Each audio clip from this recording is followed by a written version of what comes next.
Love viewers, నేను మీ కిషోర్. తాజా కొత్తిమీర సువాసనతో నోట్లో నీళ్లు ఊరించే పచ్చడి కావాలా? అయితే పదండి తయారు చేద్దాం. ముందుగా 3 టేబుల్ స్పూన్ల పల్లీలను వేయించి పక్కకు తీసి పెట్టుకోండి. తర్వాత ప్యాన్లో 1 టేబుల్ స్పూన్ నూనె వేసి వేడయ్యాక 10-15 పచ్చిమిరపకాయలను, కట్ చేసిన 2 మీడియం సైజు టమాటాలను వేసి ఒకసారి కలుపుతూ వేగనివ్వండి. ఇప్పుడు మూత పెట్టి మెత్తగా అయ్యే వరకు మగ్గనివ్వండి. ఇందులో 6-7 వెల్లుల్లి రెబ్బలు వేసి ఒకసారి కలపండి.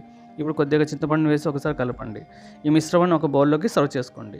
ఇప్పుడు అదే ప్యాన్లో 1 టేబుల్ స్పూన్ ఆయిల్ వేసి వేడయ్యాక శుభ్రంగా కడిగిన 3 లేదా 4 కట్టల కొత్తిమీరను వేసి మూత పెట్టి మగ్గనివ్వాలి. మూత తీసి మగ్గిన తర్వాత ఒకసారి కలపండి. ఇప్పుడు మిక్సీ జార్లో పల్లీలు, రుచికి సరిపడ ఉప్పు వేసి ఒకసారి మెత్తగా గ్రైండ్ చేసుకోండి. ఇందులో ముందుగా వేయించిన మిశ్రమాన్ని కొత్తిమీరను వేసి మెత్తగా గ్రైండ్ చేసుకోవాలి. నీళ్లు అస్సలు వేయకండి, పచ్చడి త్వరగా చెడిపోతుంది. నీళ్లు లేకుండా చేస్తే 3-4 రోజులు నిల్వ ఉంటుంది.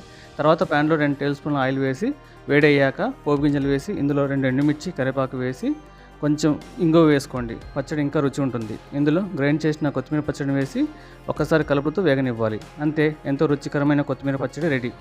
వేడి అన్నము నెయ్యితో కలిపి తింటే ఆహా, ఎంతో అద్భుతమైన రుచి. మీకు ఈ వీడియో నచ్చినట్లయితే లైక్, షేర్, సబ్స్క్రైబ్ చేసుకోండి. మరొక రుచికరమైన రెసిపీతో మళ్ళీ కలుద్దాం. Thank you.